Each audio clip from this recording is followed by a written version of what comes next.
Hey everyone, welcome to Wax Pack Wisdom, where we talk baseball history through the cards we love. My name is Jake T. O'Donnell.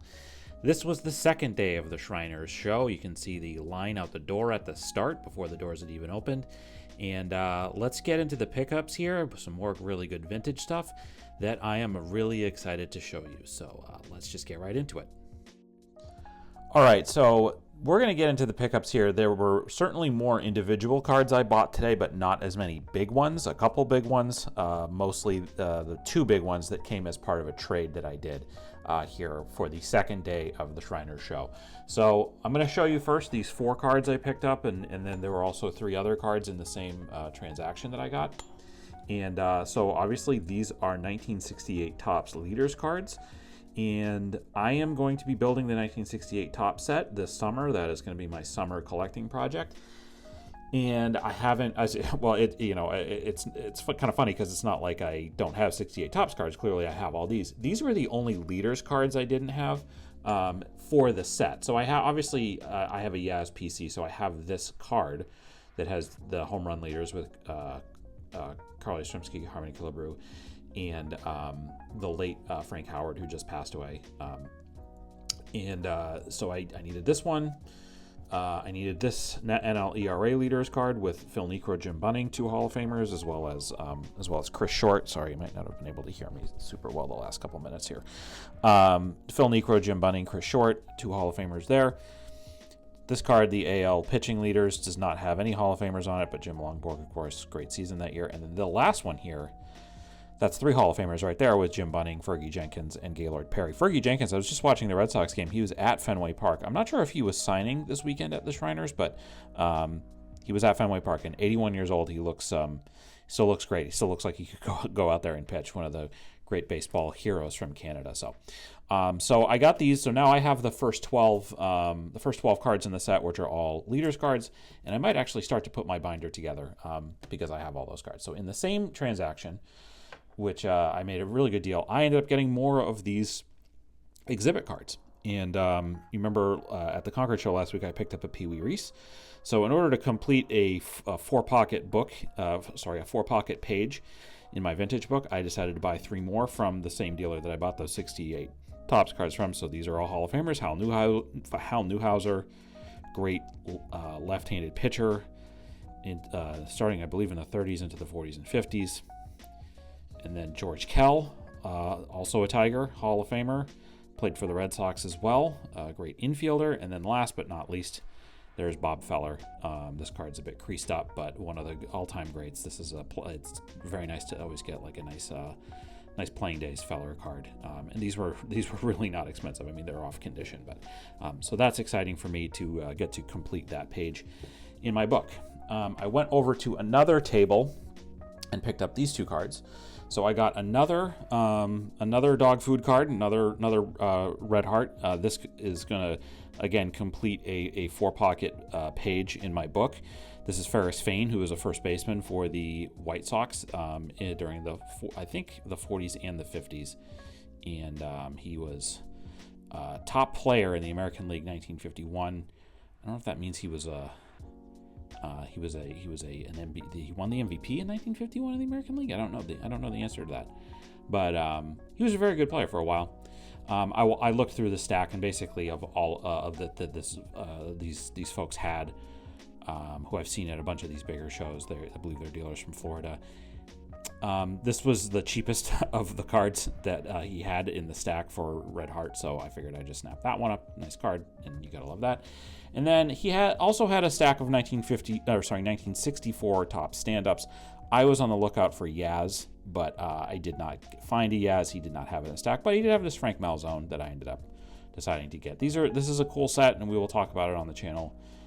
I don't think I have any. I think this is the first 64 stand-up that I have. I'm still on the lookout for Yaz, but I don't have it, so I'm going to keep looking for that.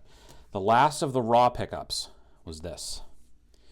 You saw my Drake's Bobby Doerr yesterday. That is a 49 Bowman Bobby Doerr. So I got his 48 Leaf, I have his 49 Bowman, and I have his 50 Drake's. Really, really sharp card. And so this was a buy from my friend Matt from Providence. Find him on Twitter, find him on Instagram. Just an incredible group of vintage cards that he has to sell. And I'm going to show more that I got from him. But I just thought this was really clean. I think I'm going to send this in to get graded. And we'll see what it comes back as. But this was part of Matt actually didn't have this card at the start of the day. Somebody came up that he had worked out a deal with to do a trade, and it was a big stack of raw vintage cards that this guy traded Matt for a Carl Yastrzemski rookie auto with a 10 auto in a Beckett slab. It was a gorgeous card. So that was really great. And so this card was in the stack that he traded to Matt. And so I looked through it and I picked this one out. There's actually a raw Drake's and a raw Leaf cards I already have. But I just thought this was really cool. And like I said, I will send this in to get graded. But we're not quite done with Matt yet. But let's go to the slabs. I bought 3 slabs today. And the first one is this. This was from a gentleman named Steve who lives out in Western Mass, who is a dealer who does a lot of pre-war stuff. 1943 MP and Company R302-1 Hank Greenberg hand cut card. These were I think this was from Gum, I believe.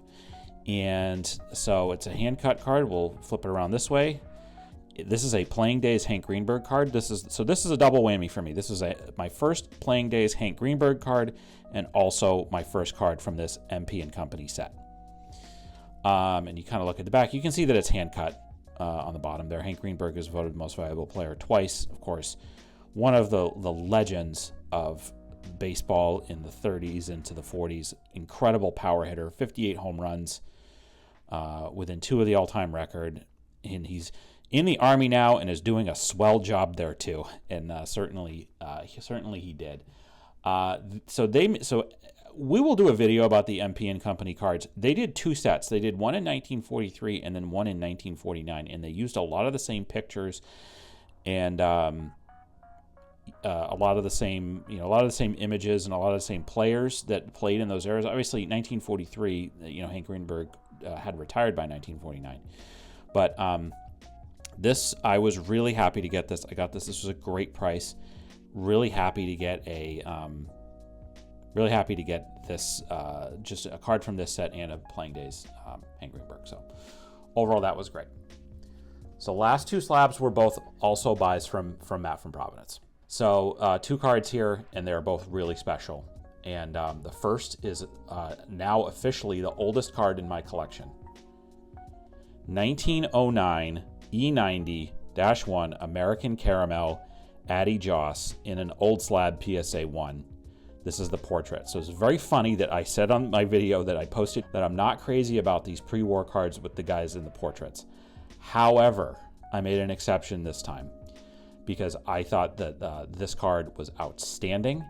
It is Addy Joss only has so many cards. I will certainly at some point do a video about this card and about Addy Joss and his tragically short life. He was one of the best pitchers of the decade, the 1900s. It took him quite a few years to get in the Hall of Fame. He died suddenly, he died young, I believe 1909 or 1910 or 1911, so this would be one of his last cards. But I love the color on this, I love the look, and then you kind of see the back. So these are caramel cards. So I showed you the U.S. caramel from 1932. This was American caramel, which was made in Philadelphia, and you see the baseball subjects. These were baseball caramels.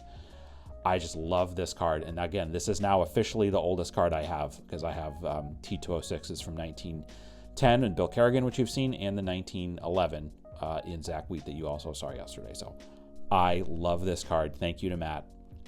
And then the other card that I got in the deal was this 1950 Bowman Ted Williams. So I have my 41 play ball Ted Williams. I have a 55 Topps Ted Williams, both SGC slabbed, and now also this beautiful Ted Williams 1950 Bowman. It's interesting to see kind of the evolution of the cards that Ted did, because he was obviously very particular with the deals that he made with who he allowed to have do cards. So he had 1950 Bowman, 51 Bowman. Let's kind of just look at the back there a little bit too. Just the 50 Bowmans are so special to me. These were some of the first. This was like the first vintage cards I ever collected. You can go back and watch the video of the first My Collection video where I showed you my Gil Hodges and Johnny Mize cards, both from 1950 tops. And this is another one to add into the stack of my my collection there. So that's going to do it. Shriners was really fun. It was a great time. Thankful for all the dealers. I hope if other folks went, they also had a good time. It was a really enjoyable experience. That is going to do it for this edition of Wax Pack Wisdom. Tell us what you thought about these cards. Tell us your favorite card that I showed you. Is it this Ted Williams? Is it the Addy Joss? Is it the exhibit cards? Tell me. There's a great mix of vintage, I have to say. Cards from 1909 all the way to 1968 today. If you enjoyed this video, please give it a like. Please also comment. Let us know what you think. Subscribe to our channel so you don't miss any of our Wax Pack Wisdom content. In the description for this video, you'll find links to where you can follow Wax Pack Wisdom on all social media channels. You'll also find a link to a list of our favorite nonprofits and charities. If you enjoyed this video, please consider a donation to one of those organizations. It would mean a lot to us. Thanks very much for watching, and we'll see you next time on Wax Pack Wisdom. Take care.